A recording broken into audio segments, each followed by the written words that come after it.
In NTSC NES Tetris, filling up every digit on the scoreboard, aka getting a max out, is the original iconic achievement of the game. A short film about Harry Hong, one of the earliest players to achieve a max out, is what initially inspired the modern competitive scene.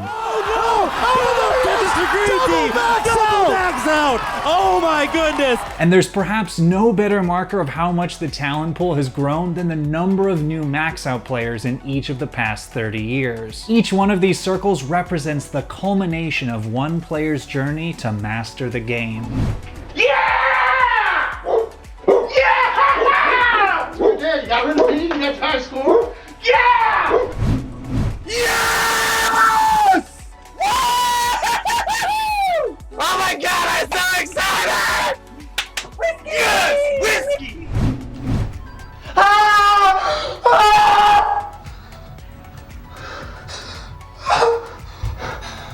One of those players joining me for this video today is Michael, better known as Sharky in the NES Tetris community. He started playing in February 2019 and made his debut in the World Championships later that year. He's playing well, yes! Nice! The Hyper Jolt!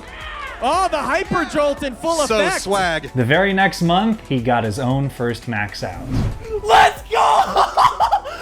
Yes! He was voted Hard Drop's 2019 Tetris Rookie of the Year, and on May 24th of this year, he got a max out within an hour to qualify for the June Classic Tetris Monthly, en route to getting a personal best of 4 max outs in a single day. To date, he's maxed out over 30 times. Let's go! That's what I'm talking about! In this video, we'll be discussing each of the 3 pillars of what it takes to get a max out in NES Tetris. So, let's begin. So, at the core of getting a max out, it's basically a challenge of getting, for all intents and purposes, 1,000,000 points within the kind of time limit within NES Tetris before hitting the kill screen of level 29 and it becoming very difficult to score more points. We're at a very interesting position in NES Tetris history where some people are even starting to use level 19 starts to get high scores. But for most people, pretty much all people starting out on their journey to get their first max out, what you're going to be doing is starting on level 18. You have 130 lines to work with on level 18 speed, and then you have an additional 100 lines on level 19 speed. So if you were to make a breakdown of what would be the pace benchmarks to go for, where would you put the benchmarks? Well, first things first, I'd aim to transition with 500K because, I mean, that's like getting half the work done. And 500K doesn't require that much of, a high Tetris rate. I'm not asking for like 80% Tetris rate. So, transition with 500K. Generally by level 22, you want to have like 620 or higher. Level 25, ideally, you want to be at 700 or 720-ish, somewhere around there, and get at least 2 Tetrises in level 25. If you have 900 going into level 27, then you can take it, easy, because you have potentially 5 Tetrises that you can get when you only need 3 of those Tetrises. So that's, almost 12 lines you can burn. And then generally, if you have like 920 on level 28, that means you have to score 2 Tetrises. And by 29, you should have, a max out. That's what I'll say if my 18 to 29 max out pace guide is that I use. Yeah, so an interesting thing I find with the pace of everything is also the fact that it's important to get Tetrises late more than early. It's not necessarily about a perfect, like even, around 50 to 60% Tetris rate going all the way through. You can score 105,600 points with the final 12 lines, which would only be 68,400 with 3 Tetrises on level 18. So one thing I'm interested in is how it goes with like the very later levels. Do you kind of want to get Tetrises early and coast towards the end? Or do you want to kind of play it safe on like the mid to late levels and then just go for it late? To answer that question, it kind of depends on the transition score. If you transition generally like mid 5s to like anywhere in the 500Ks, then you might want to take level 19 and 20 to get used to the speed and then start Tetrising rapidly to at least you get around 800 or maybe even like 780, because from level 26 to 28, you can score up to 250,000 points. It was my 5th max out where I had transition level 26 at 800k and was able to score, I think, 6 Tetrises while only having to burn 8 lines. So, I had a lot of leeway there. So depending on your transition score, that kind of like determines your aggression. For example, if you transition with a 600k, you only need 10 Tetrises to max out. Wow. That's crazy with a number on it like that. Yeah, generally you need like 10 Tetrises to max out. So depending on if you transition with a 600k, then you need to shift your focus to survival, because like I said, the last 3 levels are worth 250,000 points. And in all of, the post transition, you could score up to 700,000. You still need to obviously score Tetris in order to max out, but you don't have to go like super aggressive, because if you go super aggressive, you run into a drought, then you end up topping out with like fantastic pace.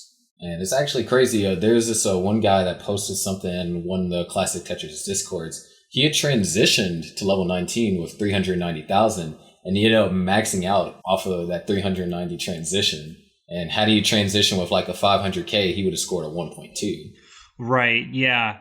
It's crazy when I did the math to figure out what the lowest transition score you could have in order to still get a max out. You could actually score as low as 226,000 at the transition and still max with perfect play. But of course, it's never going to happen.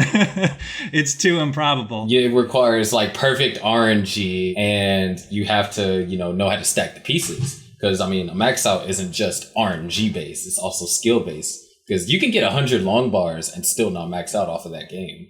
Yeah. And I think also like a lot of the really advanced things you can do to get a max out in dire situations on pace, such as stacking for an additional Tetris right before the level 29 transition to try and get an extra one, or playing into the kill screen. Those are things that if you're skilled enough to be able to do them, you're probably skilled enough to get a max out the more safe way.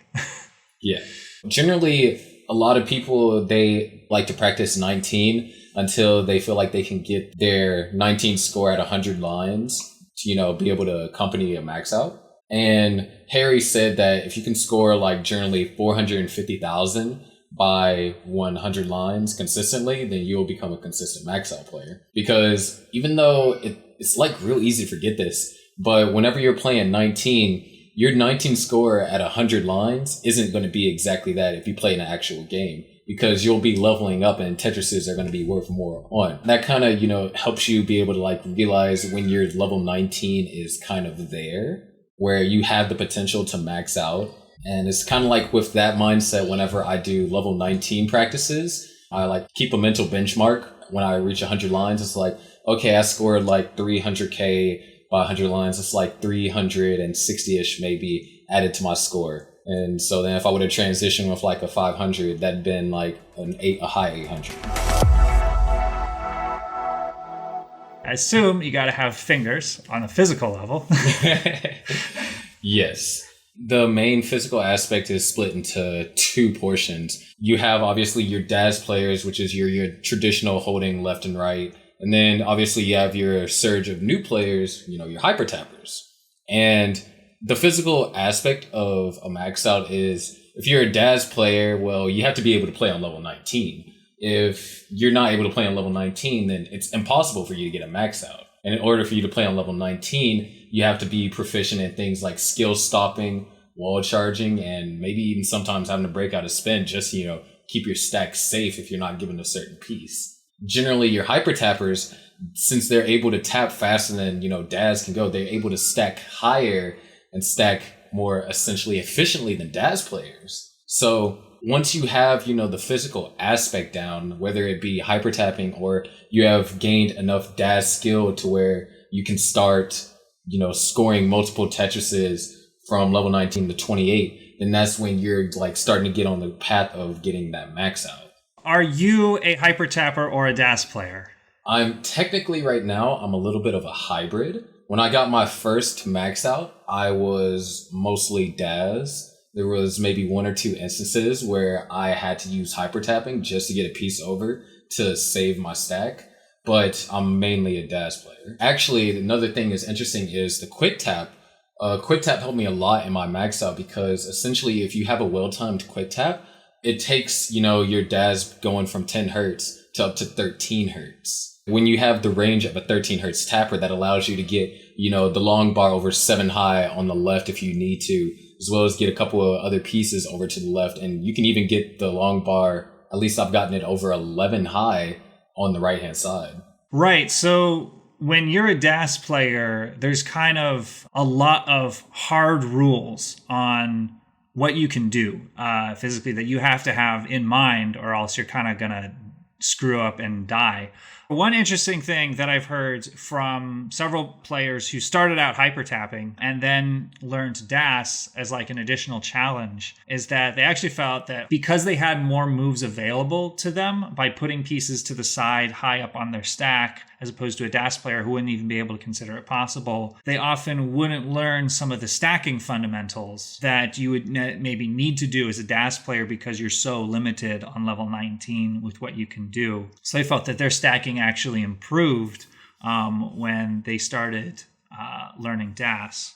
Oh yeah, greatly. Because even though I'm kind of making the transition to hyper tapping, a few tips from a couple of hyper tappers like Jake, he told me that once I get the hang of hyper tapping, don't stack differently. Because DAS players, since, like as you said, they are confined within the rules of DAS, they know, what they can and cannot do. So they make accommodating for most situations. So they don't really get put in a situation where they can't do anything about it. And then you take a DAS player and they start learning hyper tapping, they now have that safe and efficient stacking, as well as the extra potential to get pieces over higher if they need to. The reason why generally it takes DAS players longer to max out than hyper tappers is because they have to take time to learn, what can and cannot get over on level 19, essentially learning patterns and visual cues. And that time, it's generally not same amount of time a hyper tapper spends on it, because a hyper tapper knows if I tap fast enough, then I will be able to, negate, what I generally can or cannot get over. So I figured that I feel like because of that, DAS players have to take time to learn what they can and cannot do. That also prolongs the journey to getting the first max out. So even if you have all of the skills to get a max out, perhaps one of the most difficult parts of getting a max out can be mentally holding it together. What kind of was your journey towards getting your first max out? What were the different steps you had to take to get there? Well, the first 4 or so months of me playing, I worked on my 18 consistency. Because if you work on your 18 consistency, you already, having your mindset is okay, I know what I'm capable on 18. Anytime I start having a fantastic pace, maybe 400K by 90 lines, because that means you have the potential to transition with high 500s or even a 600K. If I, find myself on situations that are like that a lot, then I'll kind of be desensitized to it. So the first 4 months was me just building up my level 18 consistency. And then after that, I started working on my 19 individually. So then, I can get, like I said, that technical aspect down of trying to get at least 400K by 100 lines. So then, I know that a max out is indeed possible. After that, that's when it comes to, just playing the games and then trying to combine the two, which I feel it's also, technically stressful, but also mentally stressful. The reason why it's so mentally stressful, not even just your first time, the first few times you get in a max out, is because it's kind of like you're in new territory. You're not used to getting exceptional pace in, level 18. You're not used to being so close to, max out pace that we discussed in the technical aspect. Even my 5th max out, my heart was just pounding out of my chest, because I was I recognized that I'm oh, I'm on pace. Your brain starts doing all these calculations mathematically, especially if you understand the game well and the numbers. So let's say you have 800 going into 26. All of a sudden you're okay, your brain's all right, I need 200K in order to max out. That means I have to score a certain amount of Tetrises. I think that's like 5 to 6 Tetrises or so. And so it's like I have to play aggressive in order to get that. And sometimes when you have that kind of mindset, you might end up playing too aggressive and you get hit with a drought that normally you would have survived had you kept, you're stacking, calm and collected. But you get hit with a drought and then now that game is gone when you could have potentially maxed out off of that. So I feel like that just, your brain running the calculations of like how many Tetrises or how aggressive you have to play. I feel like that stops a lot of people from maxing out because they're not necessarily put in that situation often enough times, or they probably would have maxed out. At what point before your first max out did you feel psychologically like, I can get a max out now? 2 days right before I maxed out, I had transitioned with a 500K, and then I got 460,000 post transition. And so then after running, I was like, okay, if I would have transitioned 40K higher, I would have maxed out. Yeah. It's like after doing that, it's like, okay, now I know that I can max out. And so now I'm going to try and go for it. Now, I was fortunate enough that I did get my max out 2 days after achieving the 944. But generally, whenever a person gets into that state, now you know that you're capable of a max out. You start going for a max out and then you don't get it. You try again the next day, you don't get it. Try again, next day, and you keep on going. And frustration starts to build up. And whenever you have frustration building up, then you don't play like level-headed. You might play over-aggressive because you might be falling short in terms of pace, or you might play too safe because you have pace, but you always end up topping out early because of your aggression. Mm-hmm. Yeah, I've seen there's been some people where they've gotten a 900K and then it's taken them months or even years to get their first max out. I mean, if you don't get it within, a certain amount of time, you might actually burn yourself out. And burning out in anything is just truly the worst thing ever. In fact, that almost happened to me right before CTWC because I was practicing for multiple hours every day. And then I took a 5-day break and then came back and then got my 900K PB right before CTWC and built up enough hour consistency to qualify. So, one of the important things to do with at least the progression of skill in this game is to take a break, a mental break and, both a physical break. Because when you take a break, you take your mind off of things, you give time for that frustration to release itself. The combination of, the physical, the technical, and the mental aspect of it all is really what makes the max out so difficult to achieve. So even though it seems like a lot of people are getting max out fast, that's because, they found like the right balance of these three aspects. So what would you say as a word of encouragement to people on their way to trying to get their first max out? I'd say that everyone that plays this game has the potential to max out. Me personally, I didn't think I was going to max out until I played to around 2020 CTWC. And I maxed out 8 months while playing. So if a person with virtually no prior Tetris experience, so not playing Guideline or anything, could max out, then surely there can be many others of you guys watching right now that can max out as well. It just takes hard work, dedication, and making sure that, you take mental and physical breaks. You can be one of the now growing number of max out players. You could be top 200. I feel like the greatest thing about this game of Tetris is that there really isn't a ceiling. Everyone can improve. And we've seen that from, past CTWCs where CTWC 2018, I think 500 something was the cutoff. And then you take a CTWC 2019, nearly 100K more. The cutoff was 672,000. And that's with more people being added into the seeding. Everyone can improve. So I encourage you, if you are playing this game, I encourage you to strive for that max out. And who knows, you'll be surprised what can happen. Absolutely. Well, thank you so much to Sharky for coming on. Sharky has an awesome YouTube channel with all sorts of NES Tetris content, one of the categories of which is breakdowns of CTWC matches. He's already put out a couple, and I am actually a guest commentator for the Batfoy versus Svavar match breakdown, which you can watch right now on YouTube by clicking the end screen annotation at the end of this video. Thanks so much for watching, guys, and I'll see you in the next video.